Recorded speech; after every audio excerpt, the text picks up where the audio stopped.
palit. Malaki na bunga.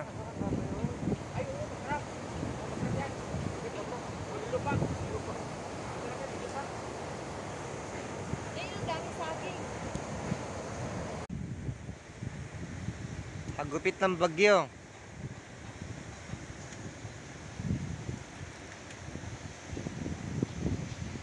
Pati po yung mga poste mga kaibigan na yan.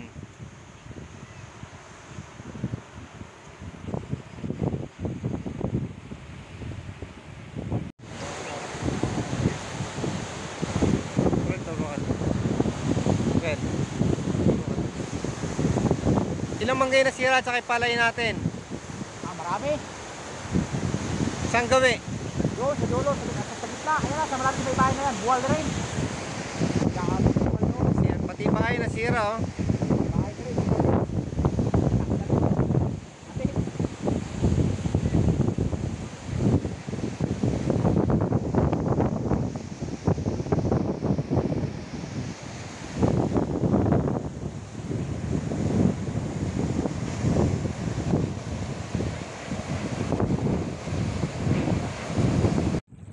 Mga kaibigan, so nandito po ngayon tayo sa ating bukirin para ma-check up po natin kung gaano po karami ang pinsala dito sa ating pananim at sa mga ating manggahan.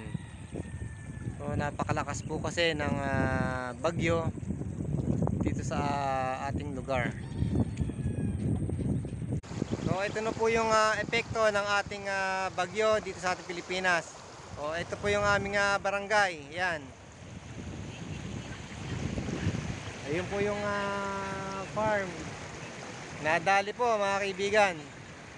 Maraming punong mangga ang nabuwal. So bukas na po natin lilinisin o puputulin po yung ating mga mangga para mas sure po tayo dahil may bagyo pa. Malakas ang hangin. Grabe. Parang dagat to mga kaibigan, no? Ayan.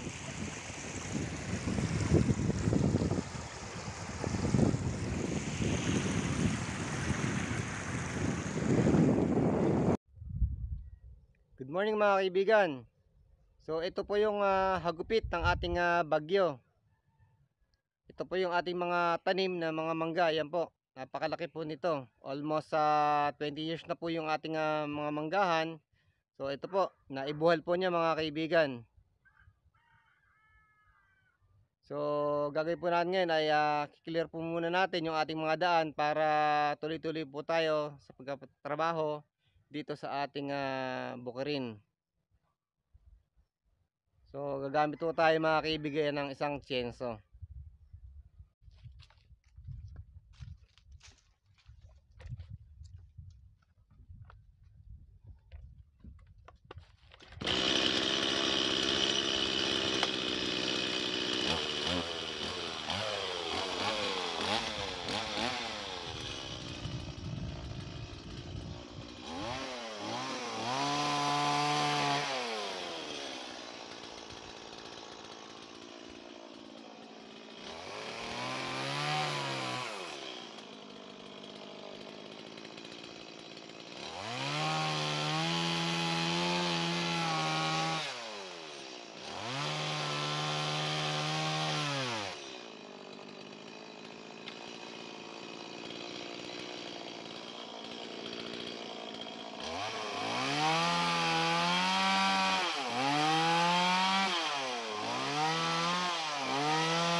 Nagputol ako ng mga sangang dagko kay nakaharang sa palay.